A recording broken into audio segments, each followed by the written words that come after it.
Oke teman-teman, jadi di hari ini, tepatnya di hari Senin tanggal 29 April.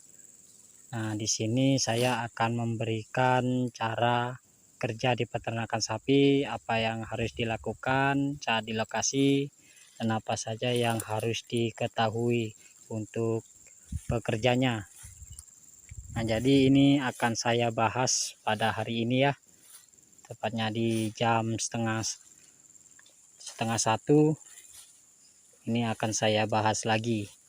Tetap ikuti channel saya, yaitu channel peternakan sapi, dan jangan lupa buat like, comment, and subscribe, dan nyalakan tombol notifikasinya biar kalian tidak ketinggalan info-info menarik tentang seputar peternakan sapi.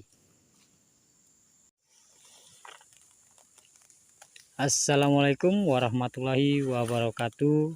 Kembali lagi bersama channel kesayangan kita, yaitu channel peternakan sapi.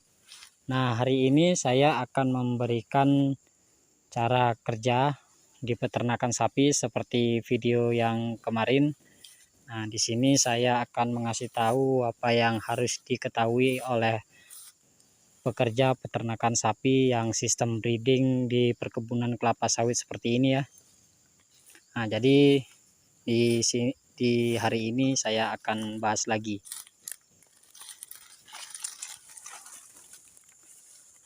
Nah, yang harus diketahui oleh pekerja peternak sapi sistem breeding di perkebunan kelapa sawit yang diangon seperti ini, yaitu dia harus mengenal lokasi. Itu mengenal lokasi. Kalau di perkebunan kelapa sawit seperti ini, dia kan nggak hanya puluhan hektar, tapi ratusan hektar. Dan itu blok-blok yang petakan sawit ini juga ada namanya tersendiri. Nah, jadi kita harus mengetahui satu persatu nama-nama yang harus diangoni sapi ini. Nah, nantinya itu harus diketahui oleh pekerjanya, sebab nanti kalau tim medis mau mencari atau melihat perkembangan sapi-sapi ini, dia tidak salah. Nah, itu harus diketahui. Misalnya kita ada di blok C. Nah, itu harus kita tahu saat ditanya ada di mana pekerja sekarang. Nah, kita harus jawab di blok C. Nah, nanti kalau dia ada di rumah menuju ke arah kita, dia tidak susah-susah lagi mencari, tapi langsung ke tempat sapi-sapi ini diangon. Dan juga kita harus mengetahui ciri-ciri satu persatu sapi, karena sapi ini semua hampir sama, dan yang diangon juga tidak hanya 5 atau 10, mungkin 20 ekor, tapi puluhan ekor, dari 20 ekor sampai ratusan ekor. Nah, itu harus kita ketahui satu persatu sapi. Misalnya hitam seperti itu ada 2 atau 5. Nah, itu kita harus cari satu persatu ciri-cirinya. Misalnya ada yang tanduknya lebar, ada yang tanduknya kecil, tajam, atau di badannya ada warna apa, ekornya seperti apa, ada yang putih atau merah. Nah, seperti itu. Jadi kita harus melihat juga dari postur tubuhnya. Ada yang kecil, ada yang gemuk, ada yang ramping. Itu untuk sapi yang hampir sama warna dan bentuknya ya. Nah, kalau tidak bisa membedakan itu, nanti takutnya kalau sapi-sapi ini terpisah, kita tidak tahu, dan berakibat nanti salah satu dari sapi yang 5 agak hampir sama, itu akan hilang satu, kita tidak tahu. Nah, jadi kalau di peternakan sapi ini kita harus bisa memahami satu persatu sapi dan harus mengenali ciri-cirinya juga. Nah, itu cara yang kedua ya teman-teman. Tahap kedua untuk kalian yang pengen kerja di peternakan sapi yang sistem breeding di perkebunan kelapa sawit seperti ini, itu harus tahu ya, harus paham dari tempat lokasi, nama lokasi, jalannya, dan ciri-cirinya sapi. Dari yang kecil, yang masih dere, yang sudah indukan ataupun yang pejantan yang sudah besar. Nah, itu kebanyakan hampir sama.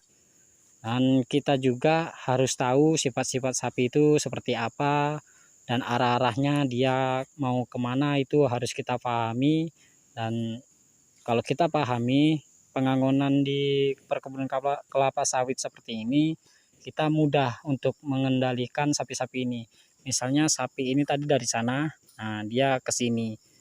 Nah, kalau kita tidak tahu caranya melihat arah sapi ini mau kemana, nanti berakibat kita susah sendiri. Nah, seperti ini, sapi itu kan ada yang arah ke sana. Nah, di sana ada teman saya. Nah, sedangkan yang kelompok satunya ada di sebelah sini. Nah, ini saya pegang. Ini nanti sesudah saya memberikan informasi ini, saya akan memutarbalikkan untuk ke sana. Jadi saya gabungin ke sana. Soalnya yang di sana itu nggak mau jalan, maunya makan terus. Jadi yang di sini jalan terus. Nah, jadi kalau yang sebelah sini itu sapi silangan, yang balinya dikit. Nah, yang di sebelah sana itu khusus sapi Bali semua. Jadi kalau sapi Bali itu mengutamakan makan. Nah, jadi kita harus tahu karakter sapi itu yang kayak gimana. Nah, itu harus kita pahami semuanya. Nah, untuk informasi cara pengenalan lokasi dengan ciri-ciri sapi dan watak-watak sapi itu bagaimana, cukup sampai di sini. Saya akan lanjutkan di video selanjutnya. Nah, untuk saat ini saya sedang sibuk karena sapi-sapi ini terpisah lumayan jauh, ya, jadinya lumayan susah untuk mengendalikan sapi-sapi ini kalau berjarak sangat jauh seperti ini. Oke teman-teman, jadi jangan lupa buat like, comment, and subscribe, dan jangan lupa juga nyalakan tombol notifikasinya jika video ini sangat bermanfaat buat kalian. Dan kalau kalian ingin bertanya tentang seputaran sapi, caranya bagaimana, apa ada cara lain, nah itu kalian bisa tag video saya dan berkomentar untuk penjelasan selanjutnya yang seperti apa. Nanti saya akan bikinkan videonya. Oke, terima kasih buat semuanya yang mau subscribe video-video saya, menonton video-video saya. Semoga kalian dipanjangkan rezekinya, dimurahkan rezekinya, dipermudah kerjaannya, dan diberikan kesehatan. Oke teman-teman, saya akhiri. Wabillahi taufiq walhidayah. Wassalamualaikum warahmatullahi wabarakatuh. Are you coming with me? Tell me something you've always wanted to do.